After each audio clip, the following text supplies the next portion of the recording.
In osteosarcoma, they think there's a possible genetic link. More common in males, definitely, than females. And it's the key differences in osteosarcoma versus Ewing sarcoma is the bone involvement. Osteosarcoma are the long bones. Ewing sarcoma are more of the shorter bones, ribs and scapula. Again, the tumor is located usually at the proximal ends of the bones. Proximal, distal femur, proximal tibia, proximal humerus. Long bones, though, is the key here, and more male than female. That's osteosarcoma. The goal is to try to spare, excuse me, the limb or the bone itself. So they will try to just amputate the portion of the bone that's affected, or they may have to amputate the whole limb, though. So again, they try to do limb sparing and chemotherapy. And when these cancers spread, they usually spread to the spine.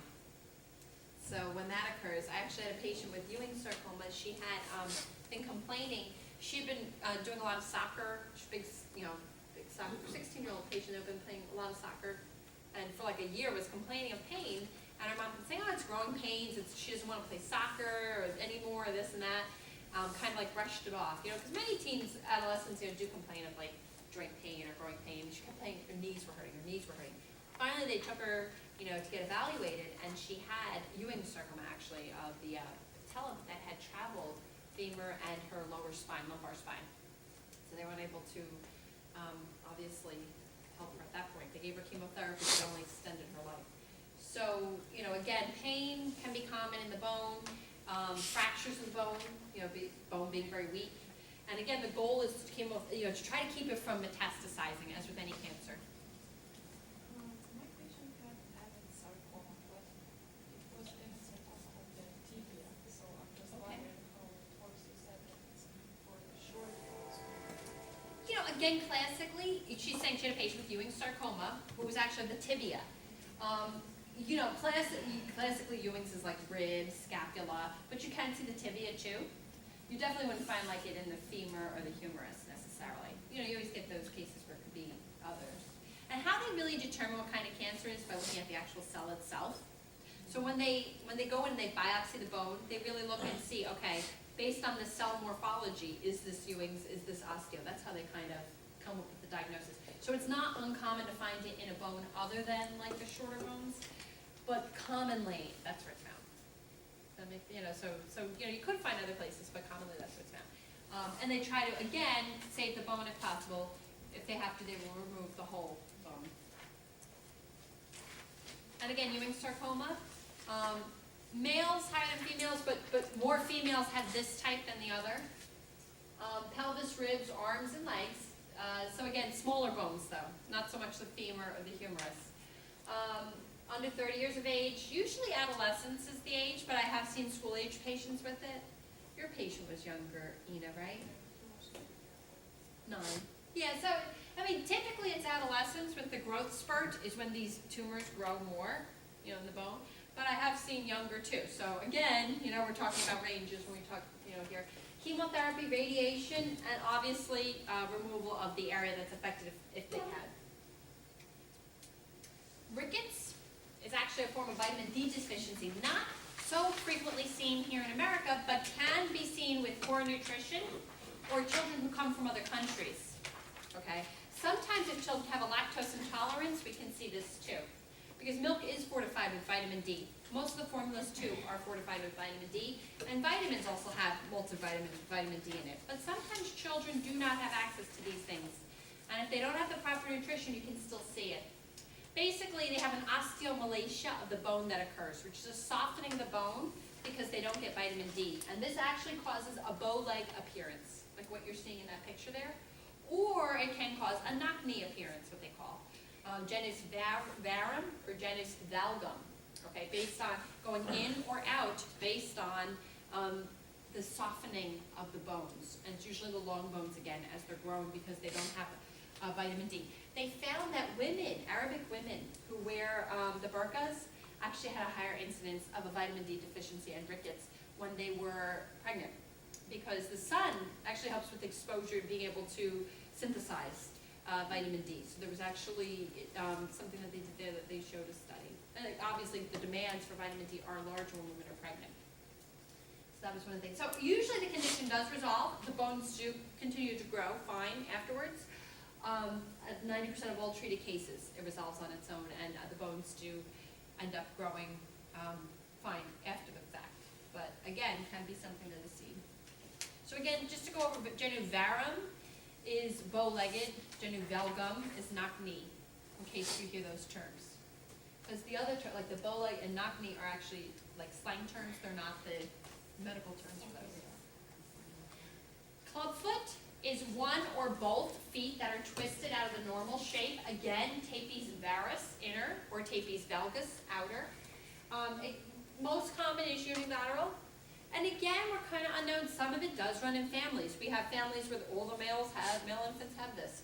And then there are other families where it's truly, they think, positioning in utero.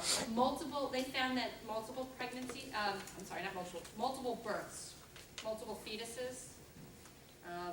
When people are having 2 or 3 or 4, they have a higher incidence, they think, because of the way they're developing in utero. And also positioning, even with just one, if they're having certain positioning in utero, that can tend to cause that. So what do we do for these clients? Go ahead, Bill. Don't they almost, they try to do some type of binding almost to try to bring it back initially, like they turn it so it's facing like medially? They actually call it serial casting. Not cereal like you eat, but the series, like cereal like series. Like shoes. That's right. Made of metal with a crossbar like in between them and with the angle, and the doctor Moves moves that angle, But they pretty much have to sleep with those things. That's right. At night, mostly they have them. It's like some of the braces with teeth. Yes. Right. Yeah, Constant, exactly. That's absolutely right. They can either do it as a cast itself or more like a brace, and it's exactly what Nick and Bill were saying. They actually, what they actually do is they slowly, over time in a series, that's what they call it, will move. So if the foot is facing this way, they will slowly increase it to the midline by so many degrees every few weeks. Basically, and in effect, they're kind of breaking the bones a little too to cause them to move into that way, in that positioning, and the ligaments too. They're kind of, so that eventually they should be, and they do pretty well actually. Many times the ankle bones have fused this way, so it does involve some small, minor, and obviously they sedate the patient, breaking up the bones and then setting them a little bit and setting them, moving it and setting them, until eventually they can get them to be midline. And then sometimes they do actually do some physical therapy while they're doing afterwards. After they've had, they've gotten them back into their midline position, they'll actually do physical therapy to help with that. But they start that pretty soon after birth because they do want them to be able to have mobility afterwards. It depends on how severe she has. They'll may ask how long are they in it, and it depends on how severe their rotation is. So yeah, it can take years. I've seen patients up to 2 years old that have had them. But I know that it can take, if it's slight, it can take less time. I had, when I was like 4 or 5 years old, I was living in Pakistan for 2 years, and back then, my best friend, he had club feet, and instead of treating like with braces and stuff, all they did was they designed a special shoe for him that had the padding on like the outside, so when he was walking, so I don't know if it kind of encouraged. Maybe at that age too, he had, they had kind of moved it a little bit more, so because if he was 4 or 5, they do say sometimes these children do need like orthotics the rest of their lives, something to be put in their shoes or something to kind of, depending on how severe, when they were born. Like this is pretty severe in the picture. So again, sometimes you do need some sort of orthotics in the shoes to help support them. A coworker had a baby, that had looked exactly like that, probably even worse. And I think it took him about 1.5 years, but I saw the kid now, he's 6, 7.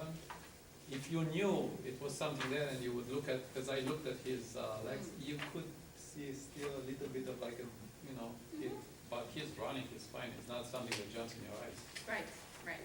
Yeah, when my son was born, the doctor was like, every time you're holding him, just like straighten his foot out and stuff, and then otherwise, I'm Was like, it slight?